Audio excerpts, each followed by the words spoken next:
mengganggu, maka akhirnya ya bagi mahasiswa yang belum mendapatkan ini ya MOU ya dengan tempat PKL-nya dengan Fakultas Hukum, maka kami alihkan ya. Alihkan khususnya mahasiswa P2K. Nah, untuk kelompoknya ya yang terbaru nanti kami share ya di web FH. Jadi ada perubahan. Nah, tentunya sebenarnya ini juga membantu teman-teman yang kesulitan ya. Karena memang ada 3 ya mahasiswa P2K yang sudah mengirim MOU-nya dengan atasan yang sudah ditandatangani tentunya oleh pihak instansi dengan Fakultas Hukum ya. Itu ada 3 mahasiswa. Yang lainnya itu ya rata-rata belum. Dan tadi jawaban di grup PA kan ini ya masih koordinasi. Nah, koordinasinya itu sampai kapan kan begitu. Nah, ini kan perlu juga kepastian. Nah, untuk menghindari agar tidak molor ya pelaksanaan PKL dan juga kalau molor nanti akan mengganggu akademik yang lain termasuk tugas akhir, maka keputusan fakultas itu untuk mahasiswa P2K tempatnya itu dialihkan ya. Jadi yang menentukan itu fakultas. Tentunya nanti kita akan share kelompoknya, daftarnya ya, dan teman-teman langsung berkoordinasi dengan dosen pembimbing. Langkah-langkah apa yang kemudian nanti teman-teman laksanakan di tempat PKL tersebut ya, gitu. Saya rasa untuk tempat PKL ya, saya rasa sudah ini ya sudah clear ya bahwa tempat PKL itu wajib ada MOU. Itu saya sudah clear. Dan bagi mahasiswa yang belum berhasil ya mendapatkan tanda tangan MOU, maka fakultas itu mengalihkan atau mengambil alih ya untuk penempatan PKL ya. Ada beberapa mahasiswa yang kami tentukan ya tempat PKL-nya. Terus untuk pelaksanaan ya, sebenarnya ini sudah kami sosialisasikan juga ke dosen pembimbing, makanya dalam sukses tidaknya PKL ini tergantung dari mahasiswa berkoordinasi dengan dosen pembimbing dan juga pendamping lapangan ya. Jadi ada 2 pembimbing ya. Yang pertama dosen pembimbing dan juga nanti ada pembimbing lapangan. Dan mahasiswa itu harus berkoordinasi dengan kedua pembimbing ini. Karena apa? Karena sukses tidaknya ya PKL yang dilaksanakan oleh mahasiswa di tempat PKL itu tergantung dari koordinasi ini, komunikasi mahasiswa ya. Karena kemarin itu saya evaluasi mahasiswa masih jalan sendiri-sendiri ya. Ada yang jalan sendiri-sendiri tanpa ada koordinasi dengan dosen pembimbingnya. Nah, itu penting karena nanti yang mengarahkan pelaksanaan PKL itu dosen ya. Saya harapkan mahasiswa itu komunikasi dengan dosen pembimbing. Terus untuk pelaksanaan ya, pelaksanaan itu di tempat magang atau di tempat PKL itu 30 ya, 30 hari di tempat magang. Jadi mahasiswa itu setiap hari ya menyetor ke dosen pembimbingnya. Dosen pembimbing apa saja yang sudah dilakukan. Itu. Sebenarnya juga ini sudah disosialisasikan ke dosen ya bahwa 30 hari itu tidak kemudian mahasiswa itu ada di tempat PKL ya. Misalnya misalnya di tempat PKL misalnya dia itu menerapkan jadwal ya, penjadwalan. Jadi misalnya ada 5 anak ya yang datang per hari itu maksimal 2, tidak masalah. Jadi mahasiswa yang tidak ke tempat PKL itu harus mengerjakan pekerjaannya di rumah misalnya atau di kos-kosan. Namun tetap hasil kerjaannya itu harus dilaporkan atau berdasarkan pada pembimbingan dosen ya, pembimbingan dosen. Jadi tidak kemudian mahasiswa itu mengerjakan sendiri gitu ya. Dan saya rasa terkait dengan pelaksanaan ini dosen pembimbing sudah satu frame ya, satu persepsi terkait dengan pelaksanaan PKL ini. Terus untuk penutupan ya, penutupan tentunya karena masing-masing tempat PKL itu kemarin ada yang misalnya pelaksanaannya itu tidak dimulai besok ya, misalnya tanggal 8, tentunya penutupannya itu beda-beda, gitu ya. Tentunya penutupannya beda-beda. Nah, kemarin ada tempat yang Pak, tempat kami itu bisa tanggal 10 baru dimulai. Nah, itu jadi tanggal 10 itu kemudian dihitung ya sampai 30 hari. Gitu ya. Jadi mulainya itu memang tidak serentak misalnya besok tidak masalah ya. Yang penting tidak sampai misalnya sampai bulan Juni ya. Tidak sampai bulan Juni. Kalau sampai bulan Juni itu berisiko ke akademik kalian karena ini kan semester akhir ya, semester 8. Masih ada kegiatan akademik yang lain. Jadi jangan ditunda-tunda. Dan kami memang dari fakultas itu harapkan bulan April itu semua kegiatan PKL itu sudah selesai. Mungkin itu dari saya tambahan informasi ya terkait dengan pelaksanaan PKL. Terima kasih atas waktunya. Saya kembalikan ke Pak Hari ya. Assalamualaikum warahmatullahi wabarakatuh.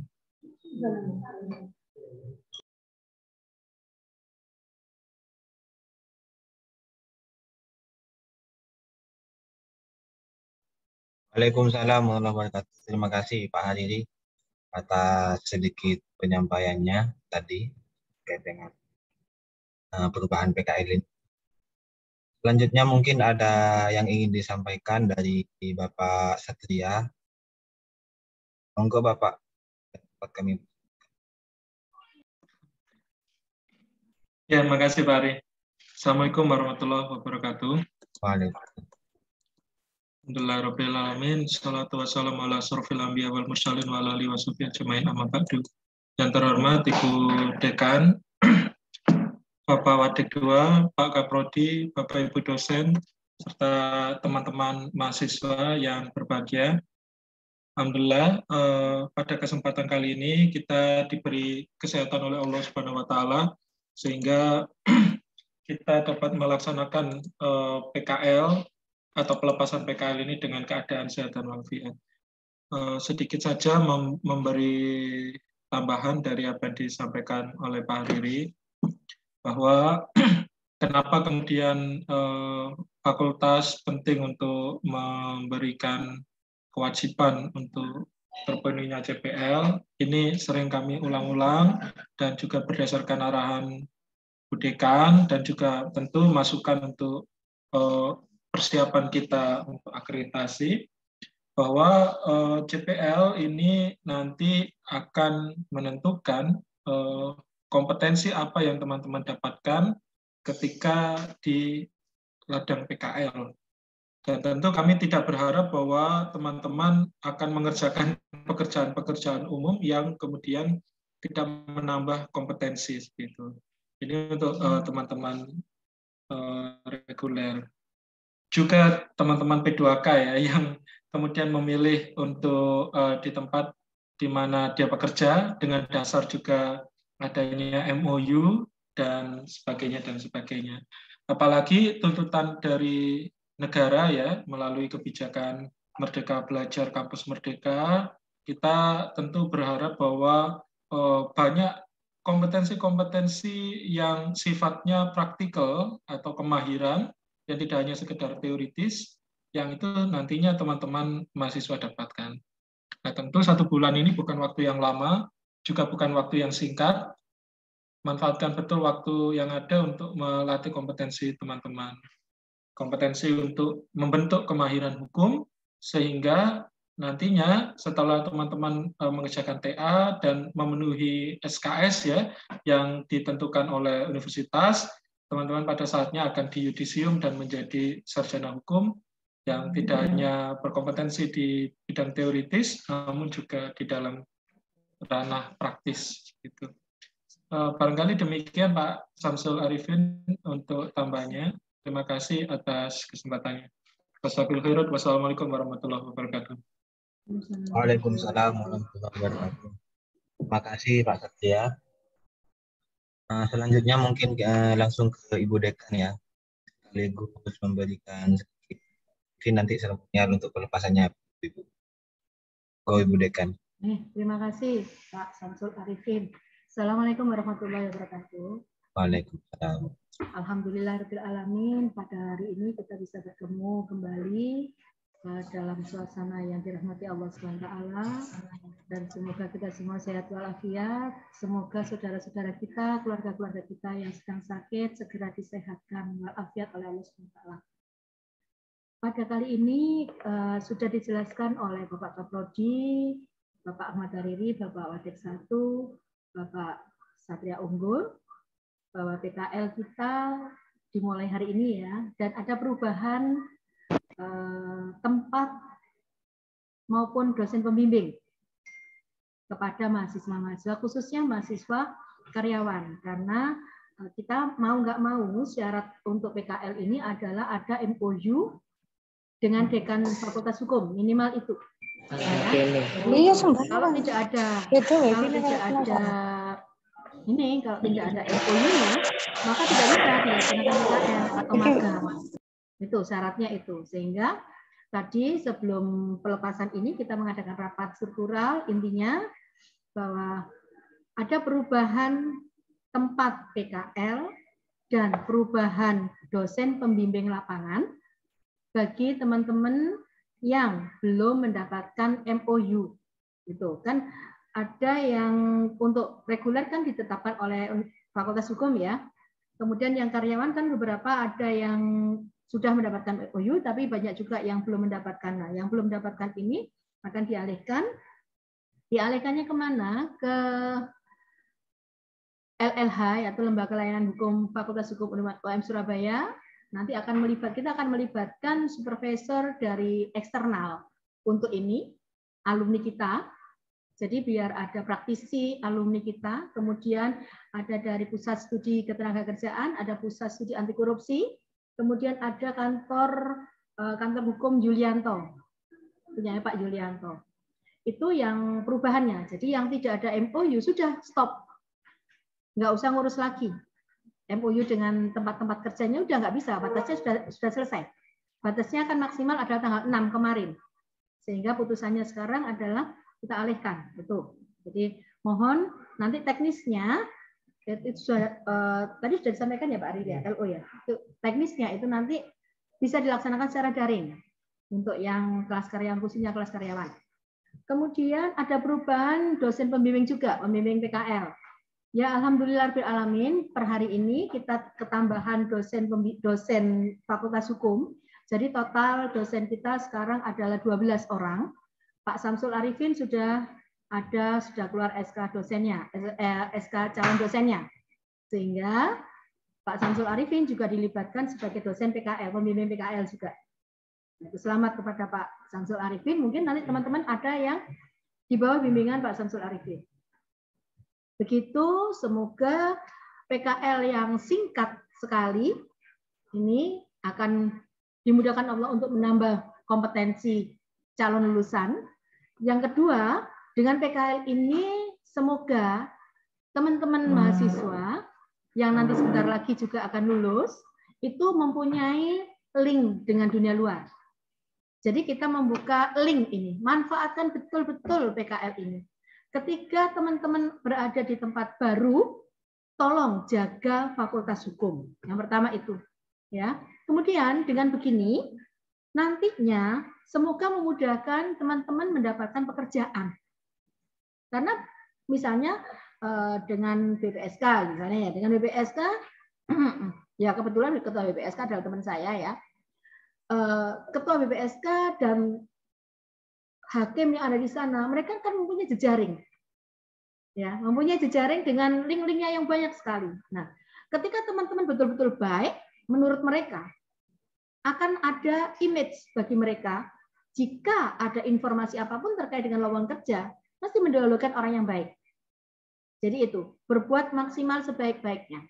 Itu dengan pembimbing luar. Karena PKL nanti kita punya ada 2 pembimbing, ya, pembimbing luar dengan pembimbing dalam.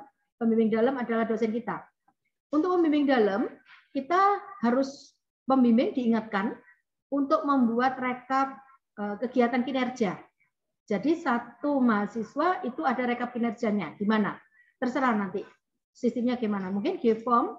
Jadi kita sudah ada bukti kinerja nantinya untuk hal ini. Mungkin itu yang bisa saya sampaikan. Semoga pelepasan ini betul-betul memberikan kemudahan. Syukur-syukur kalau dari tempat PKL nanti bisa melengkapi tugas akhirnya dalam jurnal, atau mungkin produksi lebih lagi, bukan jurnal, bukan outcome dari PKL, bukan dari TA, tapi menulis lagi publikasinya. Dan itu semua tidak ada yang rugi bagi calon lulusan, karena calon lulusan itu nanti pasti ketika melamar itu mesti diminta CV, kurikulum VT. Nah, kurikulum VT sebanyak apa? Deretan publikasi atau deretan kegiatan yang dilakukan oleh alumni, calon mahasiswa, calon lulusan, baik itu PKL, tulisan, maupun kegiatan-kegiatan webinar-webinar yang diikuti, itu akan menambah poin positif lulusan kita. Begitu aja, semoga bermanfaat bagi kita semua. Assalamualaikum warahmatullahi wabarakatuh. Saya kembalikan lagi pada Pak Samsul Hariko. Terima kasih. Baik, terima kasih penyampaian data dan juga pasalnya ya. Diharapkan dengan adanya acara pelepasan ini, PKL tahun ini bisa berjalan dengan lancar ya, begitu ya teman. Dan ini juga yang menjadi harapan dari Bapak Ibu dosen. Mungkin itu saja yang dapat kami sampaikan. Kurang dan lebihnya kami mohon maaf. Assalamualaikum.